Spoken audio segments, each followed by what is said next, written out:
네, 여호수아 14장부터 이제 본격적으로 이 가나안 땅을 분배하는 일들이 기록되어 있습니다. 물론 13장서부터 계속해서 이제 19장까지 이렇게 땅이 분배되는 기록들이 여기에 남아 있죠. 가나안 땅을 분배하는 데는 여러 가지 문제가 발생합니다. 왜냐하면 각 지파에 분배받는 사람들의 이권이 달려있기 때문입니다.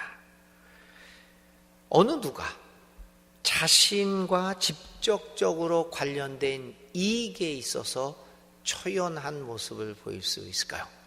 나 믿음 좋다. 나는 하나님이다.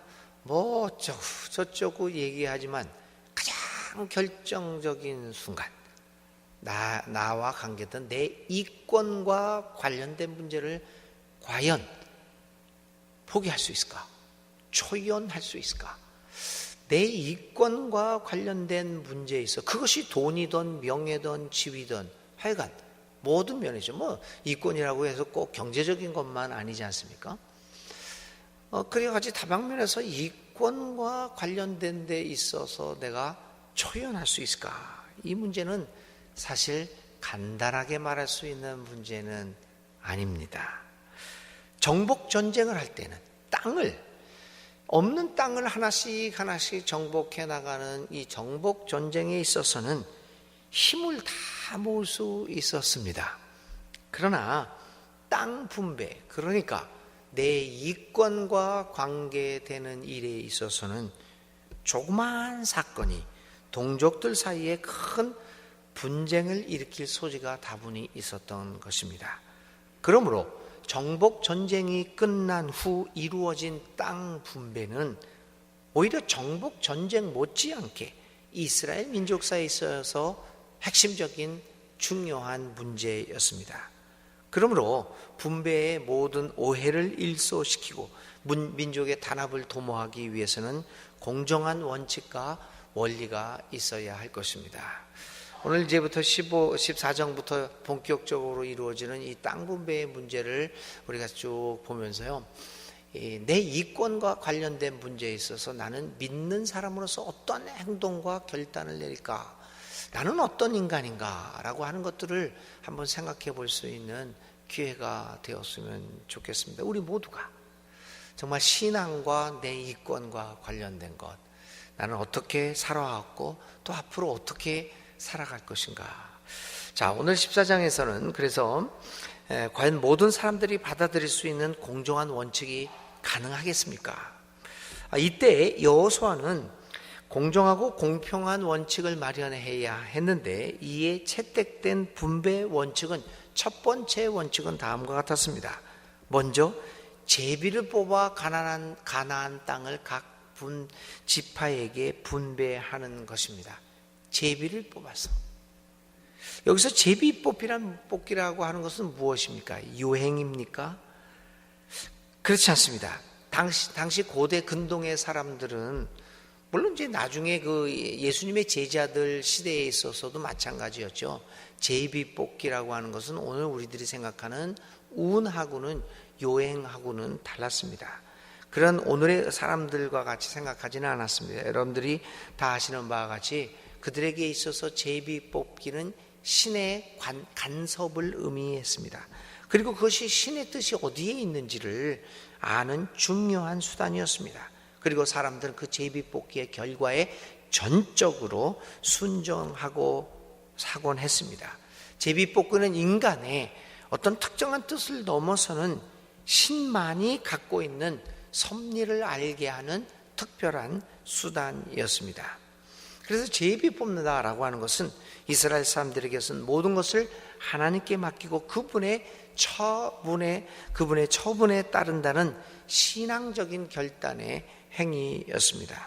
여호수아는 땅 분배라고 하는 결정적인 순간에 또다시 하나님의 뜻이라고 하는 그 카드를 내놓고 있습니다. 여호수아는 진정 믿음의 사람이었습니다. 믿음이란 결정적인 순간에 하나님의 뜻과 방법을 구하고 그분의 뜻에 내 이권이 이렇게 되던 저렇게 되던 그분의 뜻과 방법에 자신의 삶을 나누는 행위입니다. 신앙은 그래서 실천적인 행동이라고 볼 수 있습니다. 믿음은 머리로 생각하는 것이 아니라 인간의 삶의 모습과 행동의 유형을 결정짓는 강력한 것입니다. 우리가 화요일마다 저녁에 모여서 공부할 때 그런 우리가 이제 기독교의 심장이라고 하는 책을 가지고 공부하고 있는데요. 그 심장에서 이야기하는 것 중에 가장 중요한 내용은 신앙은 머리로 하는 것이 아니라 나의 심장을 거는 것이다. 이거 굉장히 아주 핵심적인 얘기가 아니겠습니까? 신앙은 심장을 거는 겁니다. 신앙은 나의 삶을 거는 겁니다. 머리로 생각하는 것이 아니라, 아는 것이 아니라, 물론 잘 알아야 되겠지만요. 그러나 그것이 아니라 그것을 넘어서서 우리의 행동을 결정짓는 것입니다. 여호수아의 결정을 보면서 우리는 또다시 인간의 삶을 생각해 봅니다. 인간의 할 수 있는 능력을 넘어서는 일에 있어서 우리가 할 수 있는 일이란, 그리고 가장 효과적으로 할 수 있는 일이란 그 일 자체를 하나님의 뜻에 맡기고 묵묵히 오늘의 삶을 살아가는 것입니다. 그러기에 주님께서는 우리에게 걱정하지 말라고 가르쳐 주신 것이 아니겠습니까? 오늘 여호수아는 땅 분배라고 하는 자신들의 민족의 운명을 결정질 수 있는 이 중요한 문제에 있어서 제비뽑기를 선택합니다. 인간의 방법과 뜻을 포기하고 온전히 주님의 뜻에 순종하겠다고 하는 그들의 민족의 심장을 거는, 어떻게 생각해 보면 도박이라고도 할 수 있겠죠. 모험이라고도 할 수 있겠죠. 그런데 결국 교우 여러분, 믿음은 모험 아니겠습니까? 믿음은 보이지 않는 것들의 증거고 바라는 것들의 실상이라고 하는 그런 얘기를 하지만, 결국에는 보이지 않기에 아직 내가 손에 쥐고 있지 않고 그냥 다만 바라는 것이기에 우리는 거기에 모험을 하는 것입니다. 사랑하는 교우 여러분, 오늘 여호수아가 민족의 운명을 걸고 하나님의 뜻에 맡기는 제비뽑기라고 하는 수단을 통해서 그 민족의 운명을 거는 것, 모험을 하는 이 모습을 보면서 다시 한번 믿는 이들의 삶의 모습들을 생각해 보지 않을 수 없습니다. 두 번째로, 여호수아는 가나안 땅을 분배하면서 단독으로 모든 일을 결정하지 않습니다. 그는 제사장 엘르앗살과 각 지파의 족장들과 함께 전면에 나서서 땅 분배를 손수 지휘합니다. 그는 자신의 한계를 알고 있는 사람으로서 여러 사람과 함께 협력함으로써 발생할 가능성이 있는 쓸데없는 분쟁을 사전에 방지하는 매우 지혜로운 모습을 보이고 있습니다. 여호수아는 땅 분배라고 하는 매우 미묘한 문제에 있어서 자신의 감정 혹은 이익에 휘둘리지 않고 여러 지도자들과 협의하면서 공평하게 일을 처리하게 됩니다. 그리고 이스라엘 이렇게 함으로써 이스라엘 공동체를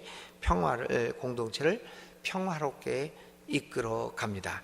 하나님의 뜻에 맡기면서 또 사람들과 협력하는 것, 어떻게 생각해 보면 사람들의 뜻이 하나님의 뜻일 가능성도 상당히 많습니다. 지도자가 독단적으로 자기만이 옳다고 하는 것들은 참 위험한 일이 아니겠습니까? 우리가 우리나라 말에도 민심이 천심이다라고 하는 그 이야기들도 있듯이, 사실 사람들의 뜻이 하늘의 뜻일 가능성도 참 많습니다. 물론 아닐 경우도 있겠지요. 그러기에 지도자들은 항상 민심을 살펴가면서 그 민심에 협의를 하면서 이렇게 자신의 공동체를 이끌어갑니다. 여호수아는 아주 강력한 지도자였음에도 불구하고 이 제사장 엘르앗을 비롯한 족장들과 같이 협의하면서 이 중차대한 일을 잘 마무리하고 있습니다. 그런데 이 여호수아 14장에는 한 가지 독특한 일이 하나 발생합니다. 갈렙이 등장합니다. 갈렙이 누굽니까? 여호수아와 함께 모세 시절에 12 정탐꾼 중에 한 사람이었습니다. 모든 사람들이 이거는 안 됩니다 라고 하는 보고를 했을 때 두 사람만이 우리가 잘 알고 있습니다. 두 사람만이 할 수 있다. 하나님이 함께 하시는 전쟁이니 우리는 승리할 수 있다라는 긍정적인 보고를 냈습니다. 그 두 사람 중에 하나가 갈렙입니다. 아주 혁혁한 공을 세웠죠. 여호수아의 협력자였습니다. 그런데도 흥미로운 것은 갈렙은 성경에 관심을 끌지 못했습니다. 어디에도 이 갈렙이 어떤 일을 했다라고 하는 것을 기록을 하고 있지 않습니다. 분명히 갈렙과 여호수아는 같이 출발을 합니다. 아주 훌륭한 지도자였어요. 그런데 이 역사는 여호수아를 선택을 해서 온통 성경은 여호수아 모세의 후계자로 지명을 받은 여호수아의 이야기로 뒤덮입니다. 갈렙은 소리도 없이 사라졌습니다. 그런데 그가 전쟁이 끝나고 땅 분배하는 이 시기에 갑작스럽게 느닷없이 튀어나오고 있습니다. 성서는 왜 갑자기 갈렙을 등장시키면서 그가 했던 일들을 기억해내고 있는 것일까요? 여러분, 사람들은, 우리 모두는 여호수아라고 하는 특출난 사람에게만 관심을 보입니다. 어쩌면 인간의 역사는, 우리가 알고 있는 모든 역사들은 최고의 지도자들의 행적만 기록하고 마치 그들이 모든 일을 행한 것처럼 기록합니다. 갈렙과 같은 사람, 그런 사람들은 잊혀져 갑니다. 어쩌면 저와 여러분 모두가 여호수아가 아닐 가능성이 더 많습니다. 역사는 우리를 잊어먹고 있습니다. 우리는 갈렙과 같은 종족 이 사람일지도 모릅니다. 열심히 일하고 열심히 헌신하고 그렇지만 우리는 갈렙처럼 역사 속에서 잊혀진 사람으로 살아가고 있습니다. 그런데 성경은 마지막 순간에 잊혀져 가고 있던 인물 갈렙을 등장시킵니다. 갈렙의 이 갑작스러운 등장은 우리 모두에게 희망을 줍니다. 만일 여호수아만 있다고 한다면 어쩌면 우리는 쓸쓸한 마음을 느낄지도 모릅니다. 나도 이렇게 열심히 했는데 모든 사람은 나를 잊고 있구나. 그런데 이러한 우리에게 갑작스럽게 등장한 갈렙은 반드시 그런 것만은 아니라는 것을 우리에게 가르쳐 주고 있습니다. 갈렙의 갑작스러운 등장은 비록 그가 사람들에게는 잊혀져 있을지 모르지만은 하나님에게는 잊혀진 인물이 아니라는 가르침을 주고 있는 것은 아닐까요? 우리는 모두 여호수아로 살아가지 못하는 것을 한탄하고 섭섭하게 생각할지도 모릅니다. 그러나 실망하지 맙시다. 비록 우리가 사람들의 관심 집중의 대상이 되지 못한다고 해서 우리가 하나님의 나라를 위하여 행한 사역이 아무 의미 없는 것은 아니지 않습니까? 하나님은 갈렙과 같은 우리들을 기억해 주시고 결국 결정적인 순간에 다시 우리로 하여금 기억할 만한 인물로 만들어주고 계십니다. 아니, 내가 사람들에 의해서 기억되고 있느냐 기억되고 있지 않느냐, 그것은 그리 중요한 것이 아닙니다. 내가 무슨 지위를 차지해서 그거를 가지고 사람들 앞에 나설 수 있느냐 아니냐, 그것은 중요한 것이 아닙니다. 그보다도 더 중요한 것은 작은 우리들이 결국 하나님의 나라에서는 결코 잊혀진 인물이 아니라 하나님에게는 핵심적인 존재, 하나님이 기억하는 인물이라고 한다는 것입니다. 하나님이 우리를 알아준다고 하는 것을 우리가 확신할 수 있다면 그 외의 것은 다 부수적인 것이 아니겠습니까? 우리가 하나님의 인정보다 사람에게 인정받음을 더 좋아해서야 되겠습니까? 오늘 느닷없이 등장하는 갈렙은 다시 한번 잊혀져가는 인물들, 사람들에게는 잊혀져 갈 수 있을지 몰라도 하나님이 인정해주는 인물로 살아가는 것이 더 우리에게 중요하구나 라고 하는 것들을 깨닫게 됩니다. 사랑하는 여러분, 갈렙처럼, 갑자기 등장한 갈렙처럼 하나님의 인정을 더 바라면서 살아갈 때 오늘 우리의 삶에 하나님이 주시는 평화와 행복이 가득 찰 수 있을 것입니다. 어쩌면 갈렙과 같은 많은 사람들이 잊어먹고 있지만 그러나 역사 속에서 하나님이 인정하는 그 작은 인물들, 그들을 통하여 역사는 창조되고 있고 그리고 그 역사는 올바른 방향으로 나아가게 되고 결국 평화를 누리게 되는 것이 아니겠습니까? 14장 15절에 갈렙의 이야기를 하면서 마지막으로 그렇게 이야기를 합니다. 그리고 그 땅에 전쟁이 그쳤더라. 드디어 그 땅에 평화가 깃들었습니다. 하나님이 인정해 주시는 갈렙의 모습을 생각하면서 우리의 삶을 생각하는 오늘 하루가 되시기를 바랍니다. 오늘 생각할 말씀은요, 하나님의 인정입니다.